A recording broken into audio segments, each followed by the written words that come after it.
Hi friend, welcome to our channel youth knowledge. जो अभी तक हमारे चैनल को सब्सक्राइब नहीं किए हैं, जल्द से जल्द हमारे चैनल को सब्सक्राइब करते हैं ताकि लेटेस्ट अपडेट न्यूज़ और विशेष प्रकार के जानकारी जल्द से जल्द पाएँ। फ्रेंड, आज आपके सामने राफेल के एक विशेष जानकारी के बारे में लाए हैं कि किस तरह राफेल किसी भी कार्य को पूरा करते हैं। तो इसके पहले इसके प्रोग्राम के बारे में जान लीजिए। इसका जो प्रोग्राम है वो 1985 में स्टार्ट किया गया था। इसका जो डिज़ाइन है वो मार्सेल डसल्ट ने किया था, जिसका इमेज आप सामने देख सकते हैं। इनका फर्स्ट प्रोटोटाइप जो है ना वो 1986 में ही बना था और इसको अप्रूवल किया गया था 1987 में। तो जान लीजिए इसका अप्रूवल कब हुआ था, 1987 में। ये एक इम्पोर्टेंट जीके क्वेश्चन भी बन सकते हैं। साथ ही ये नेवी में पहला बार इंडक्ट किया गया था 2004 में। साथ ही एयरफोर्स में 2006 में इंडक्ट किए गए थे इस राफेल को, है ना। तो इसमें एक प्रकार का कैनट ब्रेकिंग पाया। तो राफेल जो है ना उसमें बहुत सारे पार्ट पाए जाते हैं। तो पहला पार्ट के बारे में जान लीजिए, कैनट ब्रेकिंग। जो तेज़ रफ्तार से जो राफेल आते हैं उसको लैंडिंग करना होता है। तो उसको लैंडिंग करते वक्त ना बहुत ही कम समय उसको लैंडिंग करना होता है। तो कैनट ब्रेकिंग का यूज करता है जो कि हवा को रोकते हैं। तो इस कैनट ब्रेकिंग का काम यही है। इसके बाद आते हैं computer controlled Kanad. Computer controlled Kanad है, यह एक प्लेन को बैलेंस करके रखते हैं। अगर पायलट किसी काम में व्यस्त है तो ये कंप्यूटर कंट्रोल कैनाड को स्टार्ट कर दे ताकि जो फाइटर जेट जो राफेल है वो बैलेंस में रहे। फिर इसके बाद आते हैं laser targeting pod. Laser targeting pod का एक विशेष काम है। इसका विशेष काम यह है कि वो ग्राउंड अटैक करते हैं। किसी भी प्रकार के ग्राउंड अटैक में इसका ही इस्तेमाल किया जाता है। वो तो एयर में तो बहुत सारे मिसाइल का इस्तेमाल करते हैं, साथ ही ये ग्राउंड के लिए लेजर टारगेटिंग पॉड का इस्तेमाल करते हैं। इसके वेपन के बारे में जान लीजिए। इसके वेपन का क्या खासियत है। इसमें एक मिका मिसाइल पाए जाते हैं, जो मिका ए मिसाइल है। उसकी रेंज होती है 50 किलोमीटर। साथ में एक मेटेओर ए मिसाइल है, इसकी रेंज होती है 150 किलोमीटर। जिसमें जो स्काल्प क्रूज मिसाइल है ना, इसकी सबसे अहम भूमिका निभाती है ये राफेल में। यही राफेल की एक मेन खासियत है और ये इसको आगे बढ़ा कर ले जाते हैं। जो स्काल्प क्रूज मिसाइल है, स्काल्प क्रूज मिसाइल जो है वो 300 to 500 किलोमीटर की रेंज तक की किसी भी एनिमी जो है इसको टारगेट कर सकते हैं।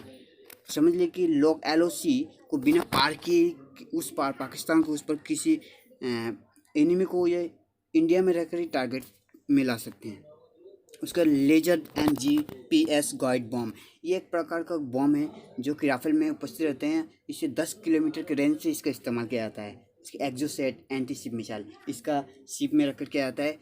ये इसका शिप के लिए किया जाता है जो कि 70 किलोमीटर की रेंज से किया जाता है। और उसके बाद है स्पेक्ट्रा। ये जो स्पेक्ट्रा है ना, इसका विशेष काम यह है कि ये किसी भी दुश्मन के रेडार की फ्रीक्वेंसी को मैच करते हैं। ये अपने रेडार से और उस फ्रीक्वेंसी को मैच करके उस दुश्मन के रेडार को जाम कर देता है ताकि उसको मारने में, उसको हराने में सफलता प्राप्त हो। तो इसके बाद आते हैं telescope with zoom. Telescope with zoom क्या है? ये एक प्रकार का टेलीस्कोप ही है जो कि ऑप्टिकल इमेज बनाते हैं, जनरेट करते हैं और ऑप्टिकल इमेज को बनाकर जनरेट करके डायरेक्ट ही पायलट को दे देते हैं और उसको दुश्मन के बारे में जानकारी देते हैं। तो इसके बाद आता है can depict 40 target 100 kilometre radius. तो इसके बारे में क्या है कि ये जो इसमें मल्टी डायरेक्शन रेडार पाए जाते हैं जो कि 100 किलोमीटर के रेंज से 40 टारगेट को एक साथ टारगेट कर सकते हैं। उसमें navy variant need only 40 metre lowest. यही एक राफेल का मेन खासियत है जो कि किसी भी शिप में लैंडिंग करते वक्त ये 400 मीटर के लोएस्ट में 300 मीटर या फिर 350 मीटर तक ही के जो डिस्टेंस है उसमें ये लैंड कर सकते हैं। मगर किसी दूसरे जेट फाइटर में इस तरह के जो इसमें जो खासियत नहीं पाए जाते हैं।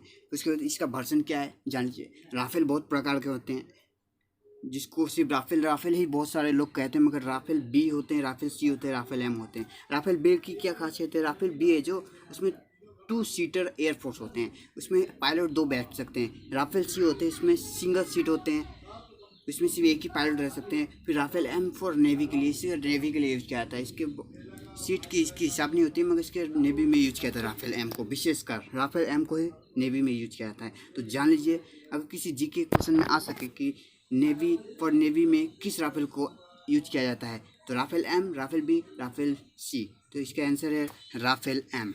ठीक है। उसके बाद जो राफेल है ना, इसकी वज़न, अपनी वज़न केवल 11 टन है। राफेल का अपना वेट कितना है? 11 टन।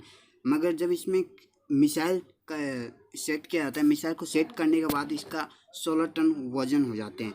तो इसका 16 टन वजन होते हैं, साथ ही फ्यूल को लेकर। तो ये 16 टन वज़न से भी प्लस वज़न को लेकर ये एयर में उड़ते रहते हैं।